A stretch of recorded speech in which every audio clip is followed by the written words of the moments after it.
Hello everybody, welcome to the February, Monday, and Tuesday, 3rd through 4th price review. So getting started, we are looking at the weekly time frame. We have the NASDAQ, the S&P, and the Dow. Now as outlined on Sunday, I said I wanted to see this TPD act as a continuation TPD. So this would be candle 2. As you can see, there was an SMT between candle 2 and candle 3 immediately upon the open, which price used for Monday and Tuesday, which we will get a little bit deeper on. Now looking at this time frame, you can see that the actual weekly candle for what is showing, price is not trading at this level all the way down here. The candle is kind of miscorrelated with the price action, so it's a little bit off.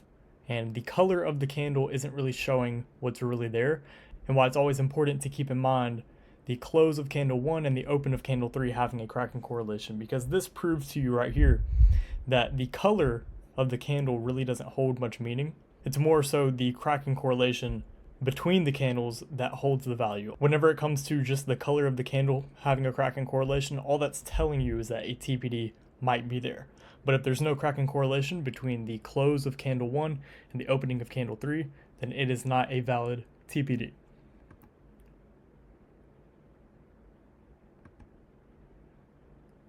So going on to the 4-hour time frame, as you guys know, outlined on Sunday, we outlined this SMT right here that was sequential between the weeks of the month, and that caused us to expand higher as we expected. Now shortly after creating this Kraken correlation, we formed a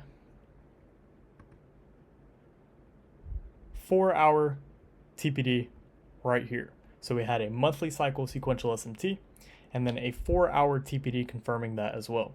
And after this TPD formed, we had a change in the state of delivery on this candle. So you see how it runs real fast away from the opening price and closes above it really well, along with these other assets. Even though this isn't down closed, these candles aren't, this candle right here still closes substantially higher to that closing price of this candle and the opening price of the candle on the Dow. So like I said, the colors of the candles don't really mean much. It's the actual Kraken correlation that you guys can see. So after we have a monthly cycle sequential SMT and a 4-hour TPD with a change in the state of delivery confirming it, what are we expecting? We expect an SMT skip, which would be a daily cycle sequential SMT. Now, shortly after that monthly sequential SMT was confirmed by a TPD and we had that expansion, we formed a 4-hour fair value gap. Now, as explained in the core concepts series, whenever you have a 4-hour fair value gap, you want to see a daily cycle sequential SMT form inside of there. So that offered even higher probability to look for this daily cycle sequential SMT that formed. And the actual time that it released was at 10 a.m. So news release made that sequential SMT, the Dow took the low, and then the NASDAQ and the S&P made the failure swings. But the NASDAQ made the failure swing inside of that gap. And the S&P also had a tiny little gap in there, which you can go back and look at, but I don't think it's notable enough to add to the chart just because of how tiny it was, but it was there. And right after the Dow made that SMT, and you're probably wondering, well, why doesn't this candle count as the SMT? What did I teach you guys way earlier on is that if an SMT forms, and that candle that forms the SMT kind of gives just a tiny wick creating the SMT, then it's likely to be ran through one more time, which you guys have seen. And this is the 1, 2, 3 drives pattern that I get asked a lot.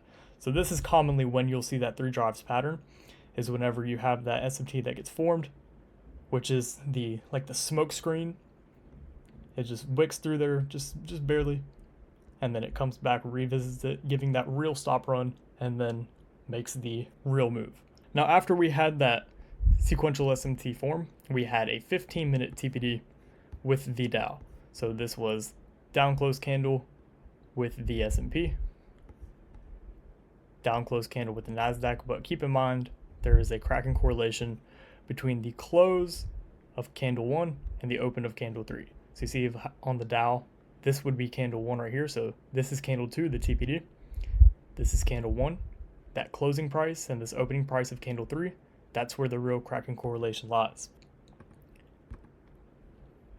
Now, looking a little bit deeper, going from the 15-minute time frame to the 5-minute time frame, within that 15-minute TPD, these 3 candles right here, I believe it's these 3 right here, these compose of that 15-minute candle. And then this opening price right here would be the 10-15 candle. So by looking at that TPD that formed on the 15-minute time frame, we can automatically assume that the Dow is going to be stronger for upside movement. And going from a 15-minute time frame, dropping into a 5-minute time frame, as soon as that next candle opens up, which would be candle 3 retraces into this opening price, which would be the opening price of that 15-minute candle. This is a true order block. So Dow, being the strongest, as soon as candle 3 opens up, retraces into this opening price right here, which would be a true order block, while the S&P and the NASDAQ make a smaller, lower time frame SMT in the process.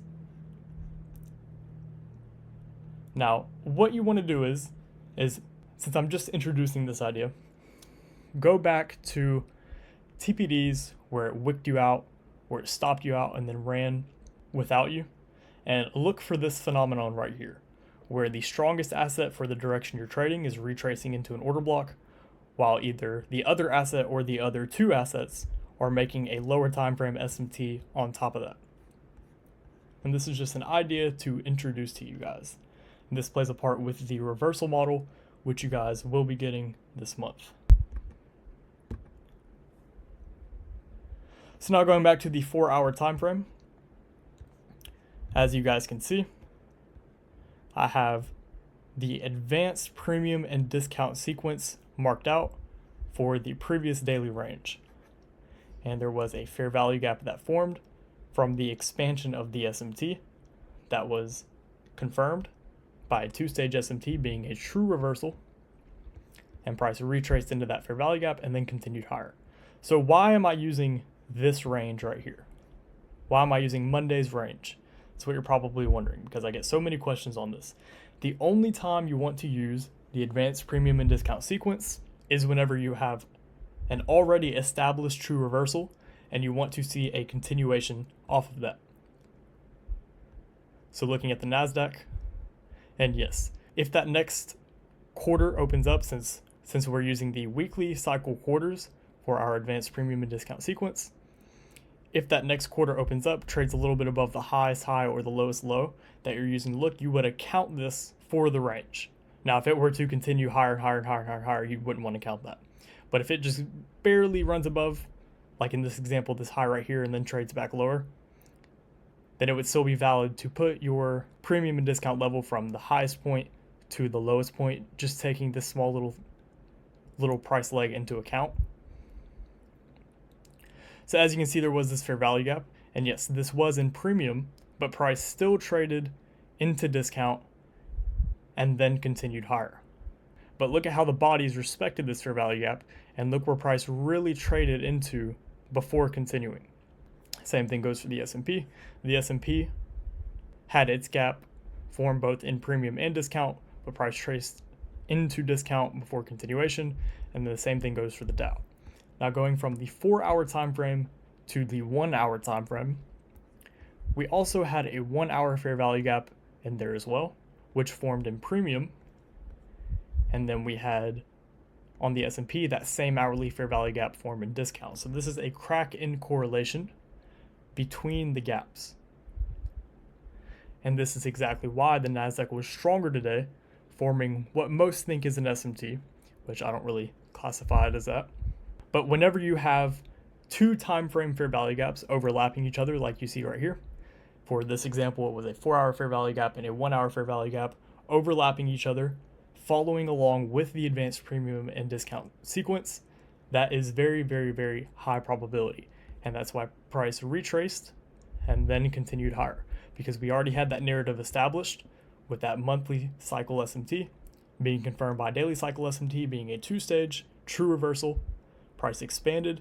So if we wanted to encapsulate the continuation on that, then we would plot our advanced premium and discount sequence and look for pre-existing PD arrays that were a byproduct of the expansion, which is exactly what we saw. And in here as well, there was a 90-minute SMT right at the open, I believe, which was another thing tipping its hand for price to expand higher.